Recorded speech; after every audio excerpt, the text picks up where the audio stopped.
Hi guys, welcome to PR Masala Tasty. இன்னைக்கு என்ன பார்க்க போறோம்னா ஒரு சூப்பரான ஜூஸும் ஒரு ஸ்நாக்ஸும் பார்க்க போறோங்க. இந்த மாதிரி நீங்க ட்ரை பண்ணி பாருங்க. டேஸ்ட் சூப்பரா இருக்கும். இதை எப்படி செய்யறதுன்றதை இந்த வீடியோல பார்க்கலாம். வீடியோக்குள்ள போலாம் வாங்க.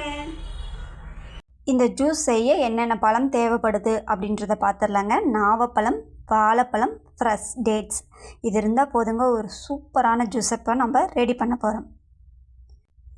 ஒரு பவுலில் தண்ணி ஊற்றி நாவப்பழத்தை நல்லா கழுவிடலாங்க. ஏன்னா நாவப்பழத்தில் சில டைம் மண் இருக்கும், அதெல்லாம் போயிடும். அதனால் நாவப்பழத்தை நம்ம நல்லா கழுவிடலாம். நாவப்பழத்தை கழுவிட்டு அந்த பழத்தில் இருக்கிற அந்த சீடு எடுத்துடலாங்க, அந்த கொட்டையை. அதே மாதிரி தான் ஃப்ரெஷ் டேட்ஸில் இருக்க கொட்டையும் எடுத்துடலாம். அடுத்ததாக வாழைப்பழத்தை கட் பண்ணிக்கலாங்க.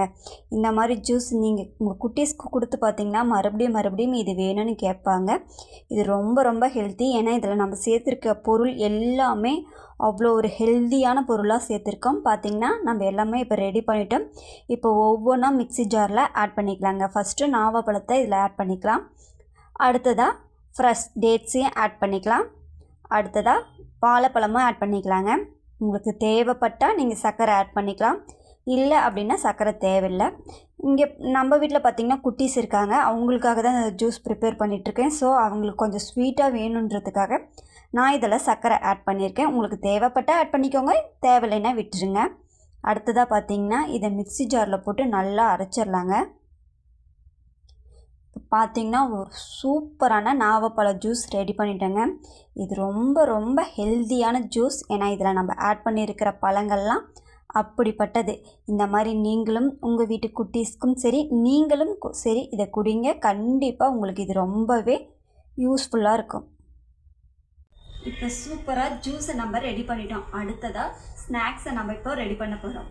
அது எப்படின்றத இப்போ பார்க்கலாம். இப்போ இந்த ஸ்நாக்ஸ் செய்கிறதுக்கு ஒரு கப்பில் இட்லி மாவு எடுத்துட்டேங்க. அடுத்ததாக அதுலேயே கொஞ்சம் உப்பு, மிளகாய்த்தூள், கொஞ்சம் சீரக மிளகு இதெல்லாம் ஆட் பண்ணிக்கலாங்க. உங்கள் வீட்டில் கடல மாவு இருந்தால் கடல மாவு ஆட் பண்ணிக்கோங்க. கடல மாவு இல்லைன்னா தேவையில்லை. கடல மாவு ஆப்ஷனல் தான். அதை ஆட் பண்ணால் கொஞ்சம் மொறுன்னு வரும், அதுக்காக தான். இல்லைனாலும் ஒன்றும் பிரச்சனை இல்லை. இது நம்ம மாவை நல்லா கலக்கி விட்டுடுங்க. பார்த்திங்கன்னா நம்ம சூப்பராக கலக்கிட்டோம். இப்போ அடுப்பில் தோசைக்கல்லை வச்சு நம்ம தோசைக்கல்லை நல்லா சூடானதுக்கப்புறம் நம்ம கலக்கி வச்ச மாவை சூப்பராக ஊற்றிக்கலாம்.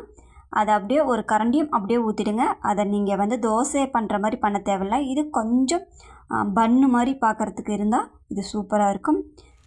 இது பெரியவங்களுக்கு யூஸ் பண்ணுற மாதிரி இருந்தால் ஒரு 2 பச்சை மிளகாய் ஆட் பண்ணிக்கோங்க. குட்டீஸ்க்காக இருந்தால் மிளகாய் தேவையில்லை. இது பார்த்திங்கன்னா இப்போ நான் சாப்பிட்றதுக்கு தான் ரெடி பண்ணிகிட்ருக்கேன், அதனால தான் இதில் பச்சை மிளகாய் ஆட் பண்ணிட்டேன்.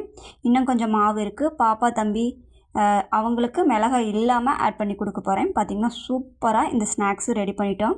இந்த மாதிரி சூப்பரான ஜூஸும் ஸ்நாக்ஸும் உங்கள் குட்டீஸ்க்கு கொடுத்து பாருங்கள். அவங்க கண்டிப்பாக இதை ரொம்பவே விரும்புவாங்க. இந்த மாதிரி நீங்களும் ட்ரை பண்ணி சாப்பிட்டு பாருங்கள். இந்த மாதிரி ஜூஸை நீங்கள் குடிச்சு பாருங்கள், உடம்புக்கு ரொம்பவே நல்லது. இந்த மாதிரி டிஃப்ரெண்ட்டான ரெசிபியை ஃபாலோ பண்ண நம்ம சேனலை சப்ஸ்கிரைப் பண்ணிவிடுங்க, லைக் பண்ணுங்கள், மறக்காமல் பெல் ஐக்கானை கிளிக் பண்ணுங்கள்.